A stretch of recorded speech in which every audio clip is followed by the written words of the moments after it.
Monsieur le Président de la République du Sénégal, Macky Sall.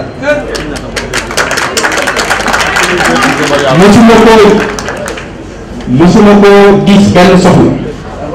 musuma ko ñaan dara li ma ko daan wax monsieur le président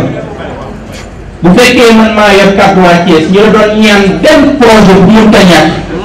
mooy jàppaleen Thiès ba chemin de fer dawaat dara ji dawaat loolu moo nekkoon suñu taxawaay ndax Thiès mooy chemin de fer kon tey suñu ñëwee fii ñu ni train bi dafay dawaat dinañu remercier le président de la République Macky Sall mais aussi dinañu remercier le directeur général encouragé ñu xam ni Thiès ci boppam dégg na bu baax a baax ci projet bi ndax chemin de fer mënut a ñàkk ci am réew chemin de fer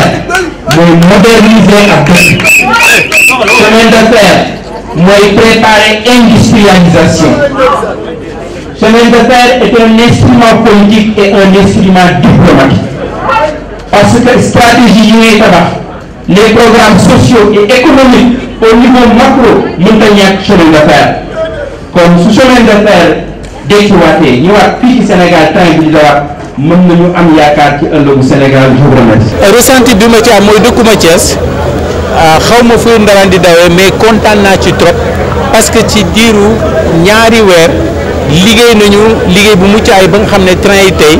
ñu ngi toogoon ñeenti at daw ñu tey dawal nañ leen donc loolu sant yàlla te liggéey bu métti bi di sant nag sama collaborateur yëpp yi may liggéeyal mu commencé ba ci agent bi nekk ci suuf ba conducteurs yi ba inspecteurs yi ba AVO yi di leen sant ñoom ñëpp parce que dañuy liggéey ànd nangoo liggéey ànd ñun ñëpp moo tax tey li mën a am ci biir ñaari weer donc ci biir loolu kontaan bi ma ci am mooy tey Thiès am na loo xam ne lii mosu ko am mooy lan train amatu fi woon saxaar amatu fi woon tey li ñu def mooy dañu jël saxaar bi ñu génnee nii mu jógee Thiès jëm Diamniadio boo eggee Diamniadio da ngay wëndaalu rek jël TER bi egg Dakar maanaam tey ci ñaari waxtu ci lu nekk waxtu ci du ak lu topp mën nga jógee Thiès dem Dakar def ko juróomi yoon ci bés bi te loolu nekk loo xam ne lu am solo la mais fi mu amee solo mooy da ngay voyager amatul risque yi dafa wàññeeku parce que boo toogee train bu nga neexee sax ñu servir la café mën na la servir thé mën nga am sa liggéey ubbi sa ordinateur nekk di liggéey mën nga yor sa téléphone parce que conduire loo fi nga toog xatu neex na ba dee amul péage amul embouteillage maanaam ñun niñ koy tuddee tey mooy zéro péage zéro embouteillage du dëgg di ci dool yi tamit dafa écologique parce que jaww ji aussi dañ ci war a bàyyi ci xel oto yi ni ñuy demee dafa bari dafa am lu muy yàq c'est écologique c'est économique parce que économique moo tax wax nga ma ko sànq ma eggali ko léegi économique moo tax bi ñuy waajal prix yi état du Sénégal daf ñu ne population sénégalaise amuñu doole dañ leen war a yërëm am na ci ñoo xam ne amuñu doole dañuy war a yërëm donc seen prix na nekk prix yoo xam ne yu mucc ayib la ba tax na tey mën nga jógee Thiès mën nga jógee biir Thiès dem place de l'Indépendance du dëgg dem place de l'Indépendance ci 2500 francs ñeenti juróomi téeméer boo dellu si waatee mu nekk juróomi téeméer donc ci junne mën nga dem Dakar dox say soxla ñibbisi donc loolu nekk loo xam ne ñuy sant yàlla bu baax a baax wax ci doolu tamit niñ ko liggéeyee ak bokkoo ko ak nit ñi ni mu neexee mooy ñun ak waa SENTER dañu déggoo ñun dañu jël seen billet di ko jaay fii Thiès ñoom ñu jël suñuy billet di ko jaay Dakar ku ci dugg doo eggee ci diggante bi mooy Diamniadio doo wàcc di jëndaat billet da ngay yéeg rek dugg ci beneen bi donc loolu mu nekk sant yàlla boo xam ne bi vraiment dañ ci sant yàlla di ci gërëm monsieur le président de la République parce que toog nañu le 14 janvier ba le passé muy def discours am bi muy inauguré BRT bi mu ne Sénégalais yi dig naa leen que train wu Thiès bi dina reprendre ak GTS donc président de la République li mu diggee woon def na ko président de la République lépp loo xam ne lii daf koy diggee dafa nekk koo xam ne kii ku xam kàddoom la ku am kàddu digg na ko woon def na ko tey bu ko defee tey nag ñu ngi sant ces ministres mooy ministre Mansour Faye ministre des infrastructures di sant docteur Amadou Ndiaye qui est chargé du transport ferroviaire parce que ñoom tamit ñoo nekk suñuy kilifa mais dañu taxaw seen gannaaw di ñu tette di ñu won yoon ñi am moom ay séance de travail ñuy teg di ñu won yoon ba yoon bi feeñ ci biir ñaari weer ku def lii da nga war a sant yàlla di remercier nag boole ko ci mooy le directeur général des chemins de fer du Sénégal parce que fi ñu toll nii tey directive UEMOA boo xam ne dafa génne dafa ne transport ferroviaire ci biir Sénégal nañ ko xaaj ñetti xaaj mu am koo xam ne kii day gérer patrimoine moom la Ndoye di def tey gare bi ñu nekk nii gare la boo xam ne gare coloniale la mu réhabilité ko ni mu rafetee nii du dëgg ak ni mu jekkee nii am taaru am sécurité loolu liggéeyam la moom tamit moo defar raay yi mais bu defaree raay yi defar gare yi ba pare ñun ñoo yore saxaar yi ñoo koy dawal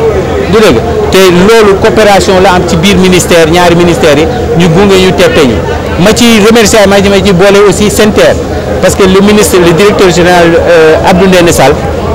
ancien ministre tamit am na ci partenariat parce que léegi maa ngi leen wax suñu système de vie bi nu ñuy demee donc ñun ñetti structures yëpp ay société publique lañu yoo xam ne président daf ñuy was jox orientation pour ñu jàppale askan wi ci transport naka lañ ko waxee encore urbain ak interurbain parce que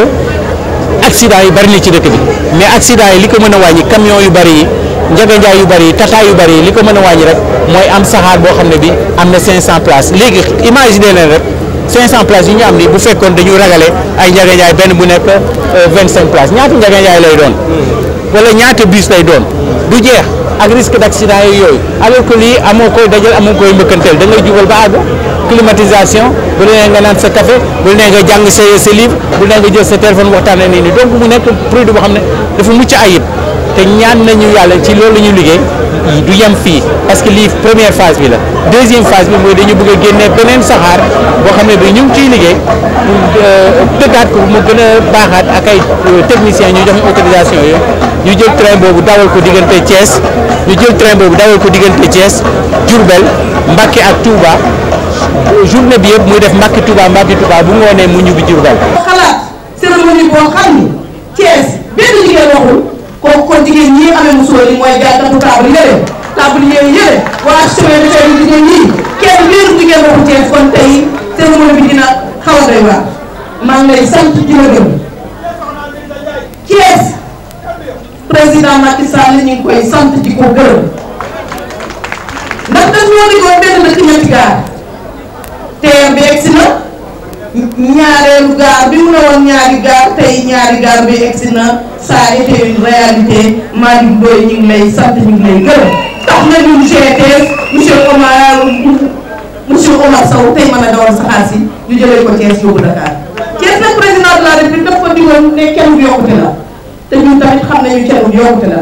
ndax chemin de fer bi mu tëjee ba léegi Thiès xale yi ku ci dawalul Jakarta yaa ngi jaay café Touba lépp nee na teg chemin de fer moo nekkoon le poumon économique de la ville de Thiès ku liggéey ba retraité jël sa doom yóbbu wala nga jël sa jarbaat yóbbu ñu teewaat kër gi chemin de fer tekkiwaat na yéen jigéen ñi Thiès yéen lay waxal.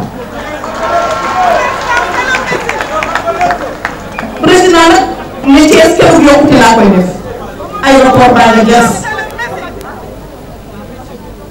chemin de fer egsiwaat na biir Thiès suba incha allah Malick Ndoye dina dem chemin de fer bi saxaar si yóbbuwaat ko ba Kidira donc wane ni activité économique yi daan amee yépp le long de la voie mooy les entre temps fépp ñu recommencé waat koom-koom judduwaat yaakaar dellu si waat na Thiès nag dafa doon une ville particulière monsieur le ministre ndax nag saxaar bi su deqee ci waawam sëy mel si Mansour ne waaw mu jaar Ndiassane Cheikh Al Moussa nga leen ñu waaw mu wëlbati ku jaar Madina Fall Cheikh Assane Naaru Kaw Sara Fall sëñ am ni xali ne waaw su fekkee vraiment balaa di sëriñ mu liiru la daan ne waaw ne jërëjëf son excellence le président de la République jërëjëf Mansour Faye tombé bon wala gaay allahumma salli ala sayyidina Muhammad. Cheminots des chemins de fer du Sénégal, accompagnés de leurs collègues des grands trains du Sénégal, viennent de relever un défi majeur dans les politiques engagées par le président de la République.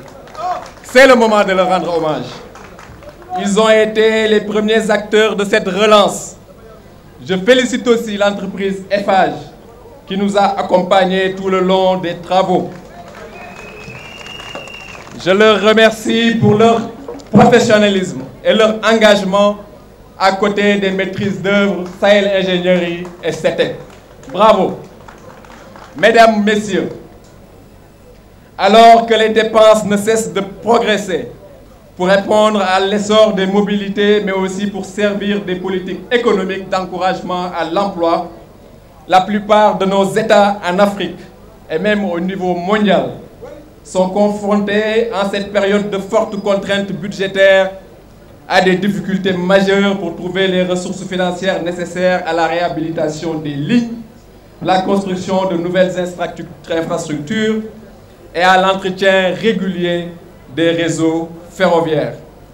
Et pour nos amis de GTS, à l'acquisition aussi de matériel roulant répondant aux normes et au confort qui y sied.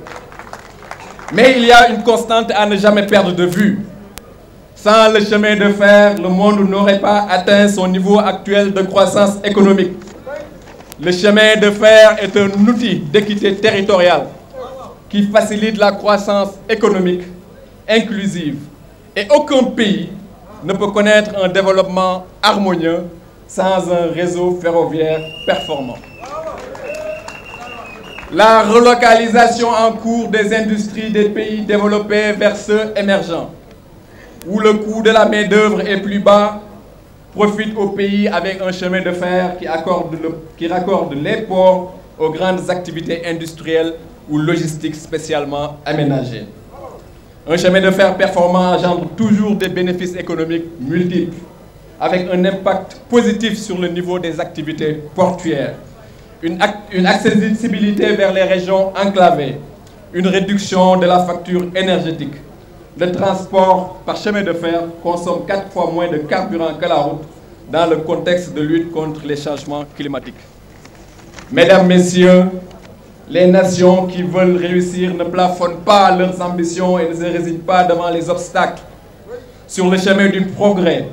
l'obstacle ne doit pas être pour nous une limite à ne pas franchir, mais un défi à relever. Nous devons relever ensemble le défi du Sénégal que nous voulons. L'énergie que vous, cheminots, avez déployée ces derniers mois montre à profusion que la motivation et l'engagement sont présents. Et qu'ensemble, avec l'appui de nos autorités, nous sommes résolument engagés dans la redynamisation des chemins de fer.